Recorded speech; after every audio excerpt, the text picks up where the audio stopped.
In February 2011, Nokia's CEO stood on a stage in London and announced he was killing the one product that could have saved his company. The engineers who built it watched from the audience. Nobody stopped him.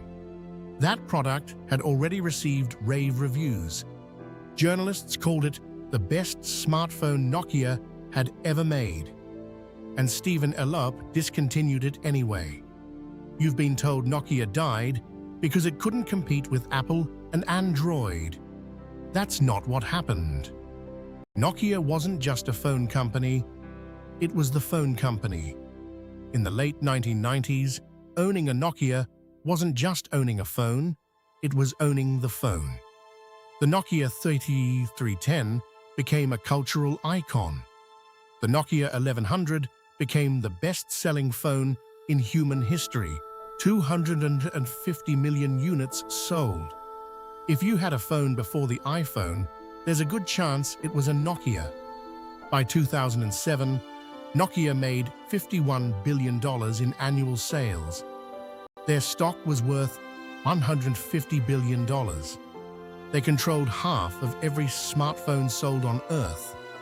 And deep inside their labs, a team of engineers was building something called mego, a next-generation operating system built in partnership with Intel, designed specifically to beat iOS and Android. Nokia didn't just see the smartphone revolution coming, they were building the weapon to fight it. But here's what almost no video about Nokia mentions. By the time Stephen Elop walked through the door, mego was nearly ready. The engineers had built it. The hardware was designed.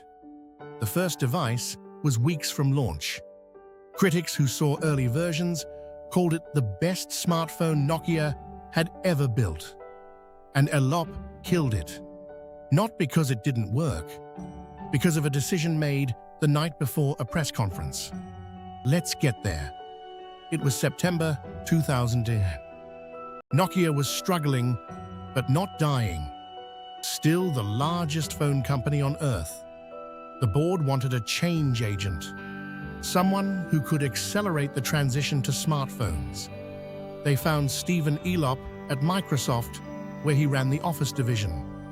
He had never led a hardware company. He had never managed a consumer product.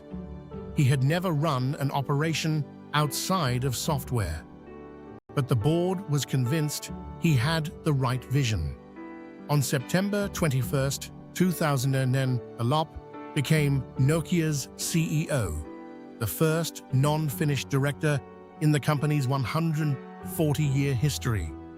His signing bonus, $6 million, paid by Nokia, described officially as compensation for lost income from his prior employer. Microsoft paid nothing.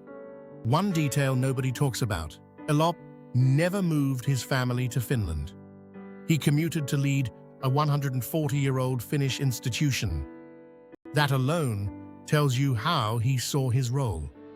Within weeks, Elop launched an internal project, codenamed Sea Eagle, to evaluate Nokia's options. Android, Windows Phone, mego. He considered Android, rejected it. His reason: he didn't want to compete directly with Samsung. Think about that for a second.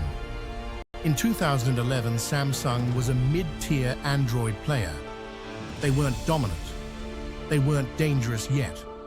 Elop looked at a company that hadn't yet won and decided Nokia couldn't beat them. He was wrong. But we'll get to that. First came the memo. Elop called it the burning platform. It compared Nokia to a man standing on an oil platform that was on fire. Jump into the freezing ocean, uncertain survival. Stay on the platform, certain death. It was dramatic. It was honest about Nokia's problems. And it was leaked to the press 2 days before Elop presented his strategy. Here's the analogy that explains what happened next. Imagine a general standing in front of his troops before battle, and accidentally broadcasting to the enemy that his own weapons don't work. That's what the memo did. The message meant to rally Nokia's employees, told the entire market that Nokia's products were obsolete. Consumer confidence collapsed overnight, but the memo was just the beginning. Here's what Elop didn't tell the market when he sent that memo. Nokia already had the answer. The Nokia N9, running mego, was ready. Critics who saw early versions called it the best smartphone Nokia had ever built. One internal review said it could compete directly with the iPhone. So why did Elop announce the exact opposite of what his own engineers had built? The answer comes down to one meeting, one night, one decision. On the night of February 10th, 2011, the night before the biggest press conference of Nokia's history, Elop made his final call. The next morning, in London, he announced that Nokia would abandon mego entirely. Symbian declared dead, publicly, by Nokia's own CEO. In its place, Windows Phone, Microsoft's platform, his former employer's product. Nokia's smartphone market share, at that moment, 33%. The engineering team watched from the audience. Nobody stopped him.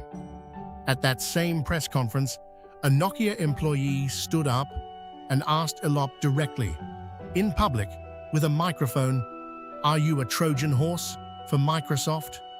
Elop's answer wasn't, "That's absurd." It was, "I'm sensitive to the perception." His own people didn't believe him, and his answer didn't help. When asked later if mego would continue, even if the Nokia N9 succeeded, Elop's answer was 4 words: mego will not continue. The N9 launched anyway, says, in limited markets. Critics loved it. Users loved it. Elop discontinued it within months. Nokia's first Windows phone, the Lumia 800, launched in November 2011. Built on the exact same hardware as the N9. Same device, different software, different outcome. The Lumia sold poorly. Windows Phone never gained traction. Developers ignored it. Apps never came. And Nokia, locked into an exclusive deal with Microsoft, couldn't pivot to Android. They were trapped. During Elop's tenure, 21,000 employees lost their jobs. Nokia's stock fell 62%. The company recorded £4.9 billion in cumulative losses. In 2013, Microsoft acquired Nokia's devices division for $5.4 billion. Stephen Elop returned to Microsoft as executive vice president. Now here's the twist that makes this story unforgettable. In 2014, 3 years after Elop rejected Android, specifically to avoid competing with Samsung, Nokia launched its first Android phone. By then, Samsung had become the largest smartphone manufacturer on Earth. The threat Elop feared had already won, and Nokia was weeks away from being sold. Microsoft shut down Nokia's phone business the following year, wrote off $7.6 billion. The company that shipped 463 million phones in a single year shipped 4.4 million in 2013, a 90% collapse in 6 years. The company Elop inherited was worth $150 billion. The company he handed to Microsoft was worth $7 billion. In 3 years, he presided over the destruction of $143 billion in value. Nokia didn't lose to Apple. Nokia didn't lose to Android. Nokia lost to the man they hired to win. The most dangerous leader isn't the one who fails trying. It's the one who arrives with certainty, and never questions it. Elop didn't need to be a spy to destroy Nokia. He just needed to believe, completely and without doubt, that he already knew the answer. And a board that had already given up let him. What's the worst hire you've ever seen destroy a company from the inside? Tell me in the comments.